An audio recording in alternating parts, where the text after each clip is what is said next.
next step will be a comparison of Saudi fracks with and without BMD in the prediction of fracture in community-based settings in Riyadh, Saudi Arabia, will be presented by Majid Abdel Moula from the College of Medicine, Al Faisal University, Riyadh, Saudi Arabia.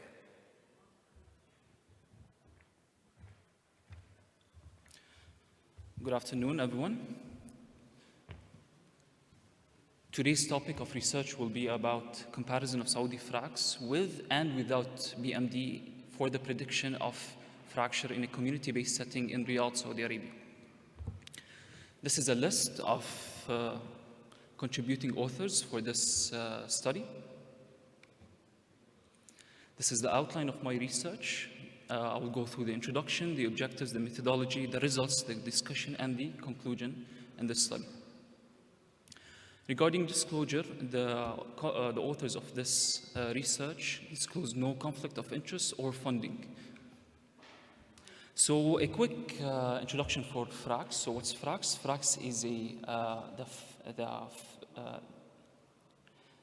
fracks is the fracture risk assessment tool, and it's an important tool that estimates the 10-year probability of fracture in major osteoporotic fracture and hip fracture. And this tool has been newly introduced to Saudi Arabia population, and it is based on the incidence of hip fracture. This is why it's important to have a lot of studies, especially based on the optional BMD input that could be used in this study. Fracks tool is an important tool for our population because of the huge economic and health burden osteoporotic fractures has in our society. The incidence of hip fracture nationally is around 3,000 for patients over the age of 50 in 2015, and it was extrapolated to be up to 20,000 by the year of 2050. Also, the total direct cost per patient per year is about $10,000 per recent study. This is why it's really important to calculate and manage patients based on their fracks score. Also, regarding the health burden, we have osteoporotic fractures could cause increased chronic pain and reduced mobility in patients with osteoporotic fracture. So this is really important for us to manage and detect early cases with high risk of fracture in both major osteoporotic fracture and hip fracture. Frac score can be obtained using inputs including baseline characteristics and clinical risk factors, along with an optional BMD input. The question in this study is it necessary to use the BMD or bone mineral density results? As far as the authors know, there's no studies to compare the use of Frac score with and without BMD using the new Fracs Saudi tool on Saudi Arabian population. So the objectives of today's study is to compare the Frac score with and without BMD, and to suggest changes in guidelines based on necessity of BMD for Frac score. Regarding the methodology, it is a retrospective cross-sectional study where we gathered information from the electronic medical record database in King Faisal Specialist Hospital and Research Center. And the patients included were from January 2016 till October 2022 who attended outpatient clinic of family medicine. So we gathered information regarding the socio-demographic characteristics and the Frac score requirements, as well as BMD.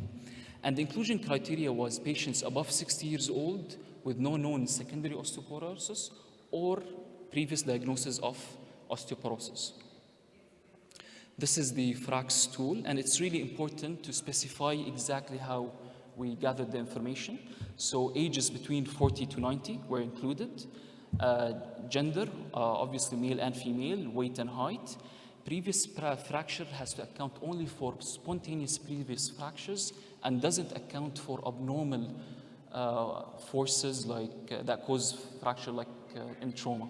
Okay, so previous spontaneous fracture as well as family history of fracture hip, current smoking, prolonged use of glucocorticoid and rheumatoid arthritis. And we excluded the secondary osteoporosis from our study.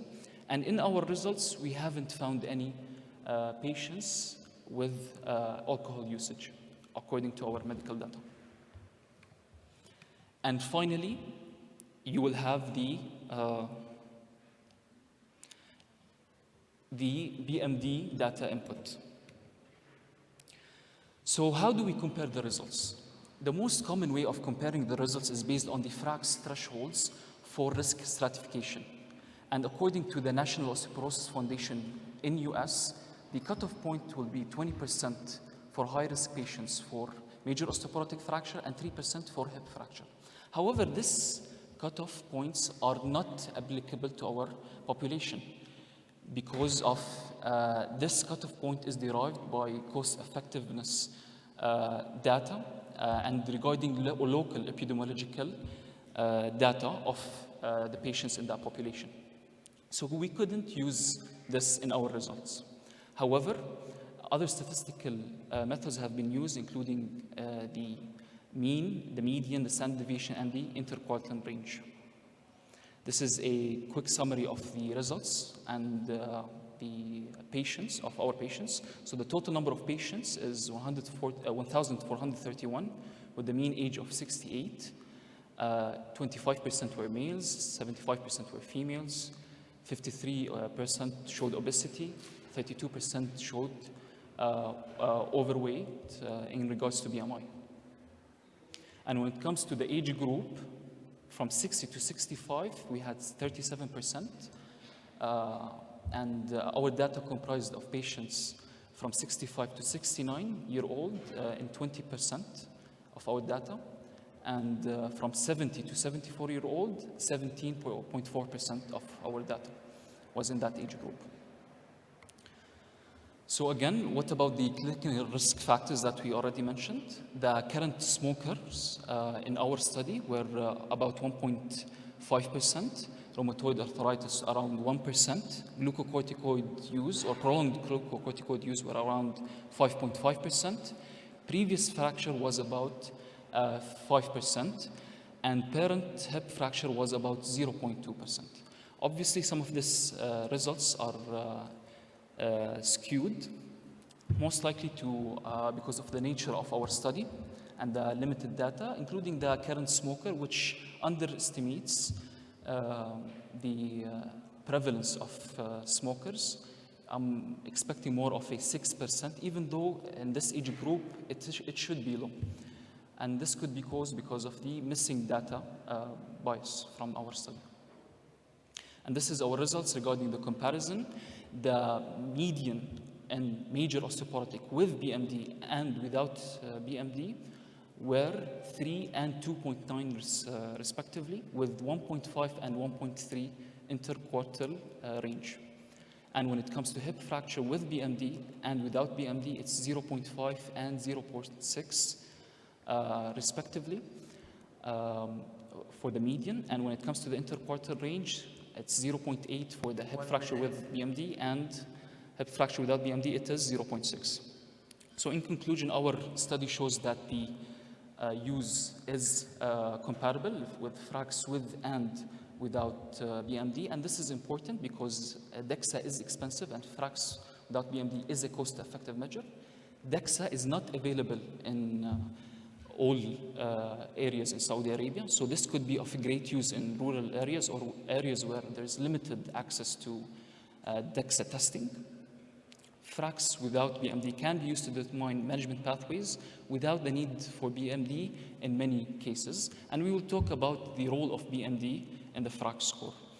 And one study showed that the limiting BMD test to women of high and intermediate risk reduced BMT testing by almost 50%. So what cases BMD plays a huge role.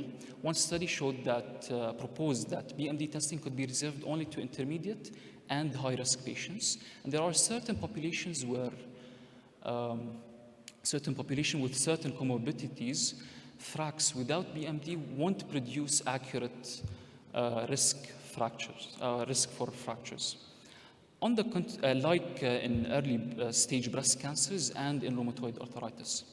However, one study had the opposite conclusion, where FRAX score without BMD actually is more accurate in patients with diabetes. Your time is up. Okay.